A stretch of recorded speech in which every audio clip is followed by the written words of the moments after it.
Hello guys, आज हम आपके सीएमए इंस्टीट्यूट द्वारा मोस्ट एक्सपेक्टेड क्वेश्चंस जो आपके एग्जाम्स आने वाले एग्जाम्स के लिए इंपॉर्टेंट हैं, मैं उनका डिस्कशन कर रहा हूं। इससे पहले मैंने आपको इस पर 2 वीडियो दिए हैं।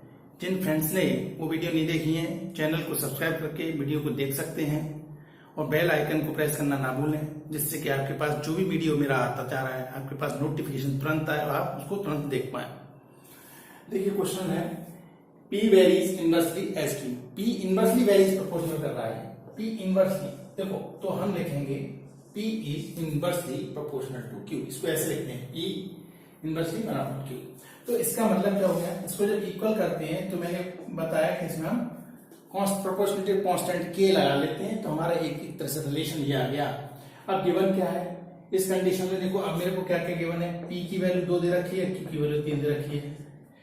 हम ये पुट करके क्या निकालेंगे, अननोन जो मेरा K है। तो देखो 2 यहां से आ गया K और 3, तो यहां से K की वैल्यू क्या आ गई 2 into 3, यानी K कितना आ गया 6 आ गया।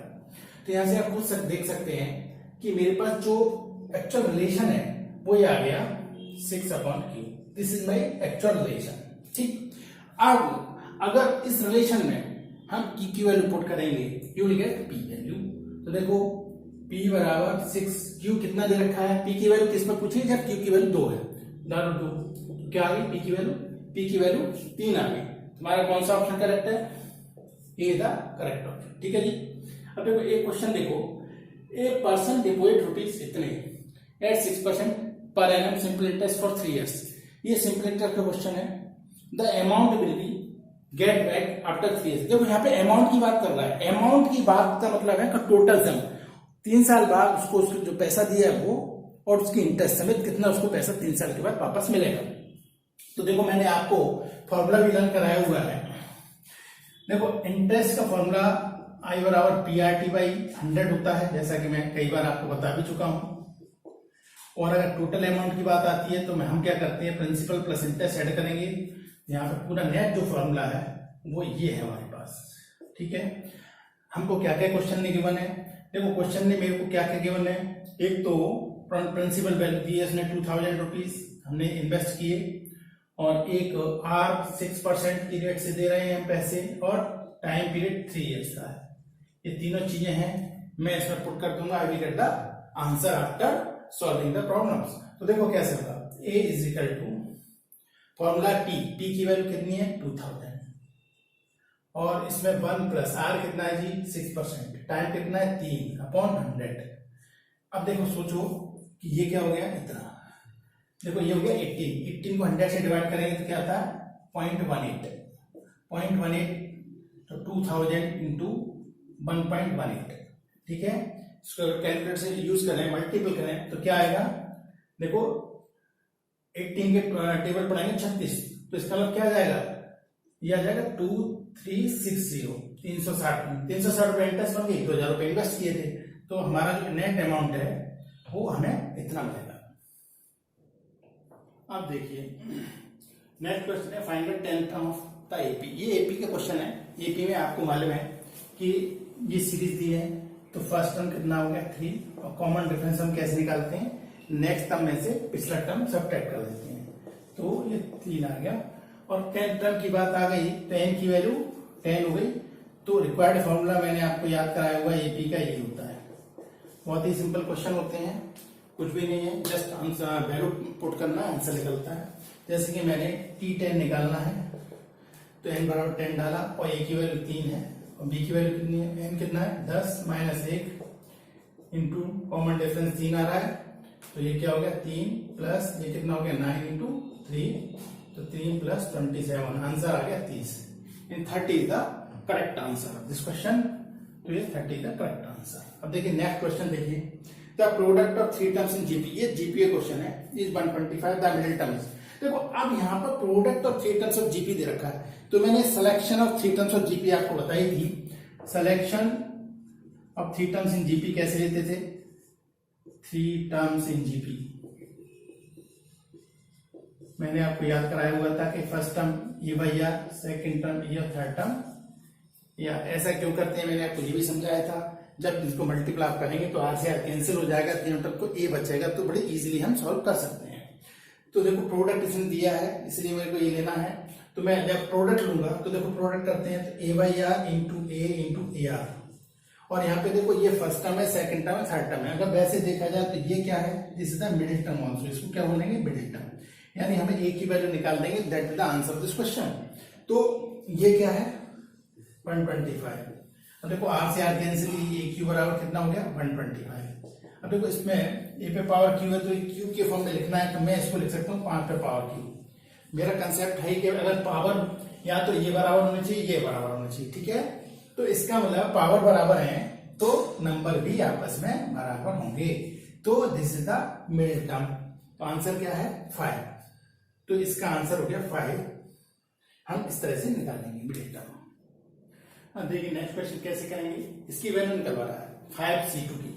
तो 5C2 की वैल्यू, एक तो ये फॉर्मूला हमेशा ध्यान रखना कि ये दोनों बराबर होते हैं, है ना। तो हम ये कह सकते हैं यहां से कि अगर 5C3 कहेगा तो ये 5C2 के बराबर आ जाता है, ठीक है। इन दोनों का डिफरेंस, जैसे कोई आपसे 18C98 की वैल्यू पूछेगा तो हम कह सकते हैं कि हमें निकालनी है क्या 18C2 की वैल्यू। इस तरह से हम सॉल्व करते हैं। और सबसे बढ़िया तरीका क्या है इसकी वैल्यू निकालने का, जैसे यहाँ पे 2 है तो इसको 1 तक जाएंगे कम करते हुए, तो ये 2 into 1 कितने फैक्टर आ गए, 2 फैक्टर आ गए 1 कम करते हुए। ऐसे ही ऊपर वाले नंबर में नंबर ऑफ फैक्टर 2 ही होंगे 1 कम करते हुए। तो इसको सिंप्लीफाई करेंगे तो इसका आंसर आ जाएगा ये वाला, ठीक है।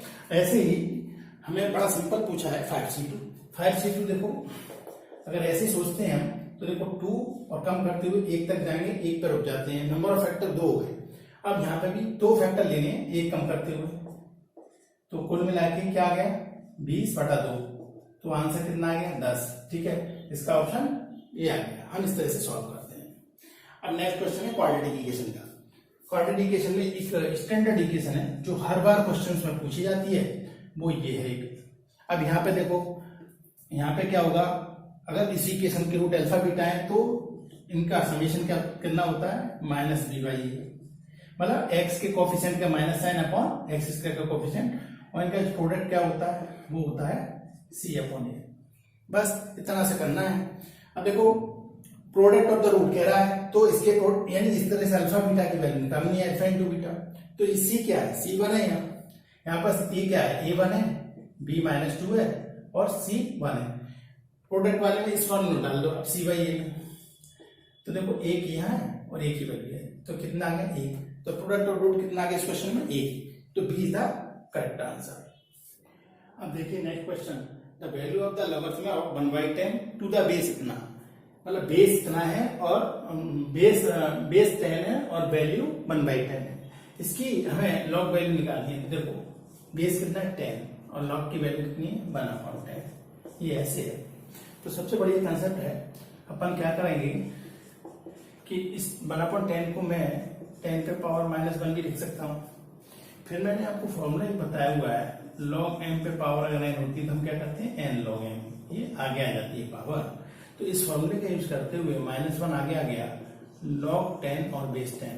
और ये भी पढ़ाया हुआ है मैंने आपको कि किसी भी log में वैल्यू और बेस 10 सेम होती है, 10 से मतलब नहीं सेम है, 5 होते 2 होते ए होता कुछ भी होता, तो इसकी वैल्यू हमेशा 1 आती है। फाइनल आंसर कितना है -1, तो B is the correct option, ठीक है। अब ये सेट का क्वेश्चन बड़ा सिंपल है, एक सेट में 3 एलिमेंट दे रखे हैं, एक सेट में 2 एलिमेंट दे रखे हैं। अब यहां से देखो, अब यहां से अगर मैं वेन डायग्राम से सोचूं तो ये मेरा सेट ये है, इसमें एक तो 3 एलिमेंट है और ये मेरा सेट है जिसमें 1 और 2 एलिमेंट है। अब यहां से देखने वाली बात है कि 1 2 3 इसमें 1 2 इसमें, तो इसका 1 और 2 दोनों एलिमेंट इसमें कॉमन है। इसका 1 और 2 जो एलिमेंट है वो इस जगह पर है, 1 और 2 कॉमन फेस में है। लेकिन a - b वेन डायग्राम से क्या शो करता है, a - b का मतलब होता है a dash intersection b dash. इसका मतलब है a इंटरसेक्शन b डैश, यानी a में तो है, ऐसे एलिमेंट देखने पड़ेंगे जो a में हो लेकिन b में नहीं हो। तो इसका मतलब ये वाला जो पोर्शन है, ये अगर सेट a वाला a है और ये वाला b है, तो ये वाला जो पोर्शन है ये वाला, ये कहलाता है a - b। इसका मतलब कौन सा एलिमेंट और बच गया, केवल 3 एलिमेंट और बच गया, 1 और 2 तो कॉमन है, इसलिए एक्स्ट्रा कौन सा है 3। तो a - b की वैल्यू कितनी आ गई 3 आ गई। 3 ही एक ऐसा एलिमेंट है जो a - b में होगा। This is the correct option. इस तरह से सोचते हैं। अब देखिए नेक्स्ट क्वेश्चन कैसे करेंगे। 3 नंबर है, रेशियो दे रखा है इनका, फर्स्ट और थर्ड का सम बड़ा है सेकंड से 50, तो तीनों का सम चाहिए। देखो जब भी रेशियो दे रखा होता है तो मैं नंबर ले लेता हूं। लेट द नंबर्स, क्या ले लिए, लेट द नंबर्स, हमने क्या क्या ले लिए, 5x एक नंबर, दूसरा 7x, तीसरा 12x। ठीक है, अब देखो कंडीशन लगाते हैं कि ये कह रहा है सम ऑफ फर्स्ट एंड थर्ड। तो देखो फर्स्ट 5x और थर्ड है 12x इज इक्वल टू 50 ज्यादा है किससे, सेकंड से। सेकंड कितना है 7x, ये हो गया मेरा। तो ये कितना हो गया 17x, और यहां से 7x यहाँ ले आएंगे तो आएगा 50, तो 10x इज इक्वल टू 50, तो x बराबर 5 आ गया। अब ये सम ऑफ द नंबर्स कह रहा है, नंबर्स आपके पास ये हैं तो सम कर दो इनका, 5x plus 7x plus 12x, 5 और 12 24x आ गया। अब x की वैल्यू कितनी निकाली हमने, 5, 24 इंटू 5, तो इनका सम कितना आ गया 120, यानी 120 of the correct answer of this question. इस तरह से करना है। नेक्स्ट क्वेश्चन देखो, इन ए सर्टेन टाइम रुपीज इतने बिकम्स इतने, कुछ फिक्स पीरियड में इतने रुपए इतने हो जा रहे हैं इस परसेंट रेट ऑफ इंटरेस्ट से। सिंपल इंटरेस्ट के क्वेश्चन है, और जब इतने रुपए इन्वेस्ट किए वो इतने हो जा रहे हैं सेम टाइम में, तो रेट ऑफ इंटरेस्ट पूछ रहा है दूसरे केस में। बड़ा सिंपल सवाल है, a is equal to p 1 plus R T by 100। Simple interest का क्वेश्चन है, ये कंडीशन में लगाने वाला हूं। देखो अब यहां से पहले केस में देखो, पहले केस में कितने रुपए कितने बन जा रहे हैं। देखो इसका मतलब टोटल अमाउंट मेरे पास 1848 है, और प्रिंसिपल 1400 रुपए मैंने खर्च किए, 1 प्लस, अब यहां से क्या हुआ, आर 8% है, तो 8/100 इंटू टाइम टी फिक्स है, इसमें भी टाइम टी लेना है उसमें भी टाइम। अब यहां से सिंप्लीफाई मैं करूंगा तो ये क्या आएगा 1848 upon 1400 equal to 1 plus 8t/100। देखो मैं 1 को इधर ले जाऊंगा तो ये हो जाएगा 1848 माइनस 1400 अपॉन 1400 माइनस एलसीएम ले लिया साथ साथ, तो 8t/100 आ गया। ठीक है, तो कुल मिला के इसकी वैल्यू कितनी आ गई 448 अपॉन 1400। एक तो रिलेशन ये रखा क्वेश्चन में। ठीक, अब दूसरी कंडीशन में देखता हूं। दूसरी कंडीशन कह रहा है 2100 रुपए इतने बन जाए, तो देखो ये वाला फॉर्मूला लगाया, 2604 रुपए 2100 और 1 प्लस, और रेट ऑफ इंटरेस्ट आर माना आर है जो कि निकालनी है, और टाइम टी है चूंकि दोनों में सेम है, तो ये हो गया। इसको वैसे पहले की तरह करो तो ये हो गया, ये हो गया। अब यहां से ये आ गया, -1 लेकर करो, देखना ध्यान से, ऐसे, ये पहले भी मैंने ऐसे किया था। अब हमने एलसीएम ले लेंगे। देखो अब इसमें से अब एलसीएम लो पहले यार, 2604 minus 2100 upon 2100 is equal to RT/100, तो ये कितना हो गया, ये हो गया 504/100। ये इक्वेशन 2 आ गई। अब इनको ऐसे सॉल्व करो कि आर निकल जाए, तो अपन क्या करने वाले हैं, देखो यहां से पहले केस में हो गया RT/100 अपॉन दूसरे केस में हो गया उस वाली इक्वेशन में टी 8t/100। ठीक है, तो यहां वैल्यू कितनी है, ये आ गया जी 80/100 2100। ठीक है, 504 2100 आ गया 21। ठीक है, अब यहाँ पे जो हमारा पहला केस है ये, तो इसमें 504 अपॉन 2100 अपॉन ये है 448 रुपए डिवाइड बाई 1400। सॉल्व करेंगे तो देखो ये ऊपर चला जाएगा और ये नीचे रह जाएगा क्या, 2100 इंटू 448 448, ये रह जाएगा। 100 से 100 गए, टी से टी गए, तो मेरा यहाँ पे आ गया R/8। R/8 यहाँ से सॉल्व कर लो, देखो 0 से 2 0 गए, 7 से 2 बार गया, ये 3 बार गया। ठीक है, अब तो ये कितना हो गया, अभी और काट लेते हैं इसकी। मेरे पास आ गया 504 इंटू 2, और देखो 8 को भी डाल दिया है, इंटू 8 डिवाइड बाई 4 9, अभी 8 नहीं ला रहे हैं, ये है ना 8 नहीं ला रहे अपन, ये करके ये 3 यहाँ पे और 4 4 8 है, ठीक है। अब हम 8 से काट देते हैं इसे, तो देखो 8 से क्या कितने बार जाएगा, 8 से जाएगा 8 पंजे 40, 5 और 6 के 48, और 8 से कितना बार जाएगा 8 6 के 48 और 8 6 के 8 24, 3, ये आ गया ना, यानी कितना आ गया 63 इंटू 2 अपॉन 3 इंटू 56, ये कितना आ गया, ये आ गया 21। अब देखो r बराबर 21 इंटू 2 बटा 56, 8 यहाँ है, ये 7 बार गया, 7 21 थी, तो यह 6% आ गई, रेट ऑफ इंटरेस्ट कितनी आ गई 6%। तो इस तरह से हम कर लेंगे, हमारा आंसर आ जाएगा। तो ये आ गया ऑप्शन डी का करेक्ट आंसर इस तरह। अब देखिए नेक्स्ट क्वेश्चन कैसे करना है, the year by which sum of the rupees would be 1.21 times of itself, अपने का 1.21 टाइम्स हो जाए, 10% रेट ऑफ इंटरेस्ट से इंटरेस्ट है और कंपाउंड इंटरेस्ट का क्वेश्चन है ये। तो सबसे बड़ी बात यहाँ पर कंपाउंड इंटरेस्ट का फॉर्मूला में याद कराया आपको, ए बराबर पी 1 प्लस आर अपॉन 100 और ये एन, यहाँ पर आर क्या है, आर रेट ऑफ इंटरेस्ट है और एन क्या है टाइम पीरियड। तो इस क्वेश्चन के इस फॉर्मूले के बेस हम सॉल्व करेंगे क्वेश्चंस को, हमें क्या क्या गिवन है।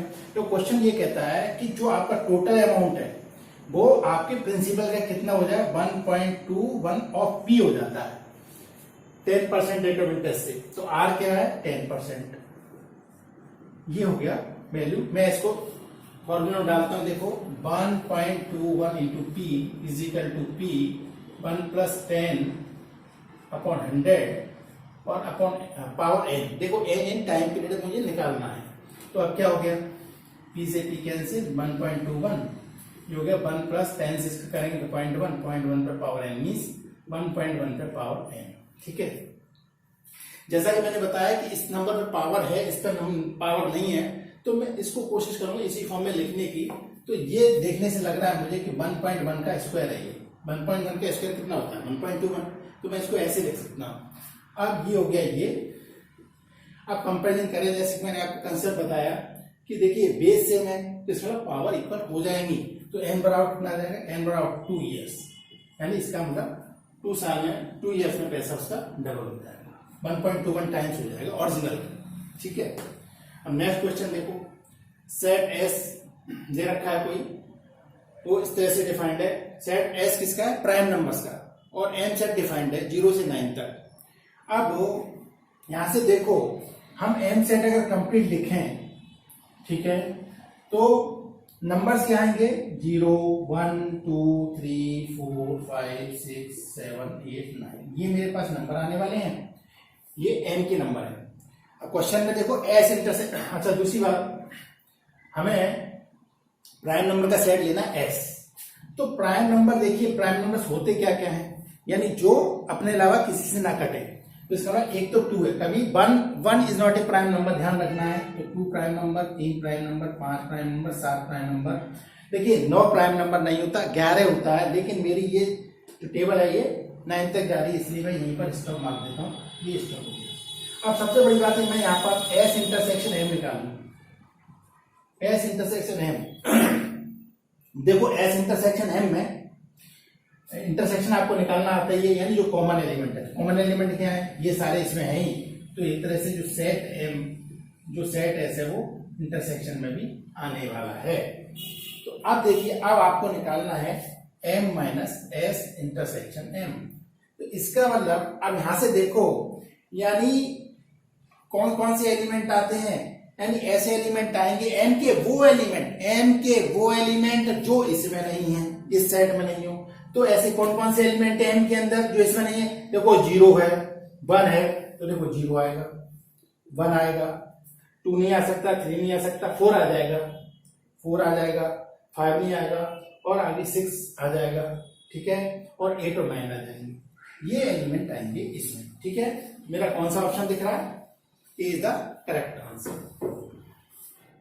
अब देखिए क्वेश्चन कैसे करेंगे इसे, ए बराबर इतना, ये सब रिलेशन दे रखा है, यहाँ पे दे रखा है लॉग एबीसी और बेस ए, तो अब होगा क्या, यहाँ पे बेस ए है लॉग का, तो एबीसी सबकी वैल्यू हम ए के फॉर्म में लिखेंगे। यहां से देखो अगर अपने को बी स्क्वायर बराबर ए मिलेगा तो मैं कह सकता हूं बी बराबर ए पे पावर हाफ, और अगर C Q is equal to A मिलेगा तो मैं कह सकता हूं सी बराबर ए पे पावर 1/3। तो अगर मैं प्रोडक्ट करूं ए बी सी का तो मैं कह सकता हूं ए इंटू बी, ए पे पावर 1/2 हो गया और ए पे पावर 1/3।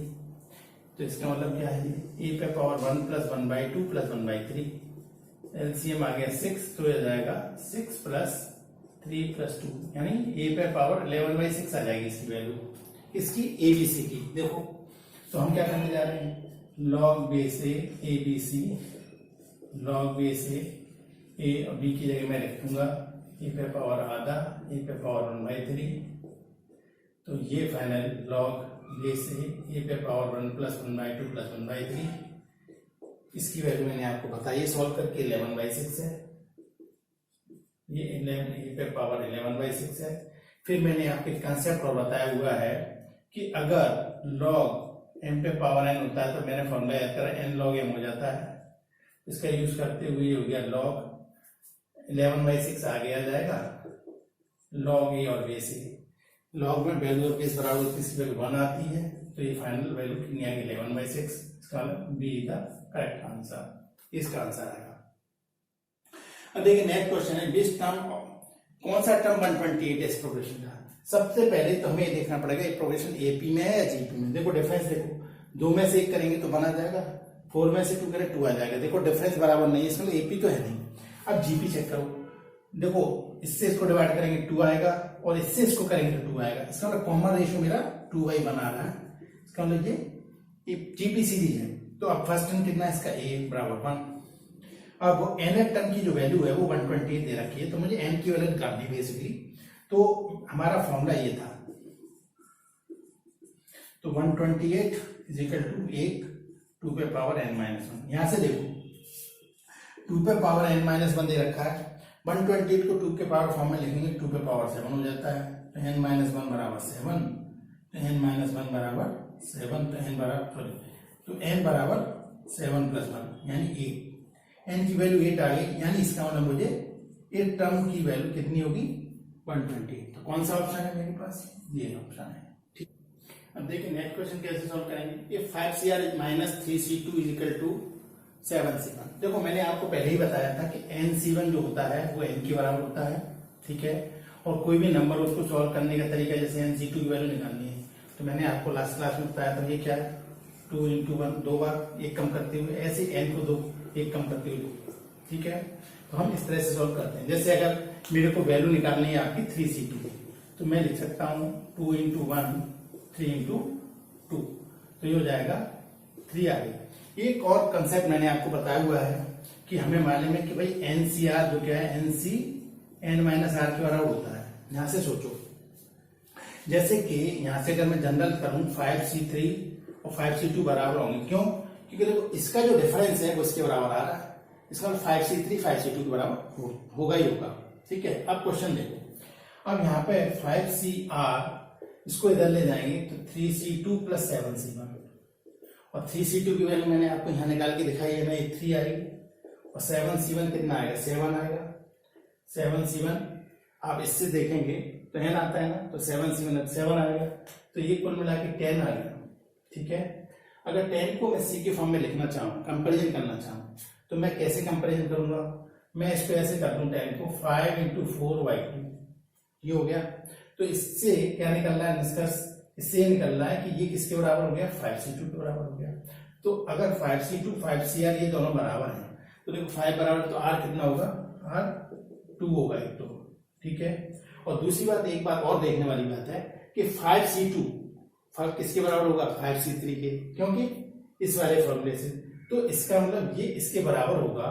तो r की 2 पॉसिबल वैल्यू हो गई कि भाई r बराबर 2 होगा तब भी वैल्यू 10 आएगी, r बराबर 3 होगा तब भी वैल्यू 10 आएगी, इसका दोनों केस में वैल्यू 10 आ रही है। तो आंसर कौन सा होगा इसका, इसका जो आंसर है वो both 2 and 3 is the correct answer. ठीक, देखो इसको कैसे करेंगे, इसमें कह रहा है a जो क्या है x के डायरेक्टली प्रोपोर्शनल है और b x के इनवर्सली प्रोपोर्शनल है। तो a is proportional to, question हो गया a is proportional to x, तो मैं कह सकता हूं a is equal to k1x। K1 यहाँ पे प्रोपोर्शनल कांस्टेंट है, B is inversely proportional to X, तो ये यहाँ पर B is equal to K2 by X हो जाएगा। ठीक है, ये वैल्यू आपकी आ गई। तो y क्या है, y बराबर a प्लस बी है। तो बेसिकली ये क्या हो गया, K1X plus K2 by X। अब यहाँ से कंडीशंस लगाते हैं। ठीक है, वो कह रहा है x बराबर 11 है, तो x बना है तो y 11 है, तो देखो रखो इसमें y बराबर 11 तो x बराबर 1, तो K1 प्लस K2, एक इक्वेशन आ गई मेरे पास। अब ऐसे ही मैं दूसरी कंडीशन रखता हूं, जब x2 है तो y 13 है, तो y 13 x2 है, तो देखो क्या आएगा 2x 2K1 plus K2 by 2, LCM लेंगे तो ये रहेगा 26 equal to 4K1 plus K2। तो मेरी दूसरी इक्वेशन आ गई। अब मैं सॉल्व कर लूं तो क्या होगा, 4K1 plus K2 is equal to 26। तो दूसरा है K1 plus K2 is equal to 11, subtract करेंगे इसको तो 3K1 इज इक्वल टू 15।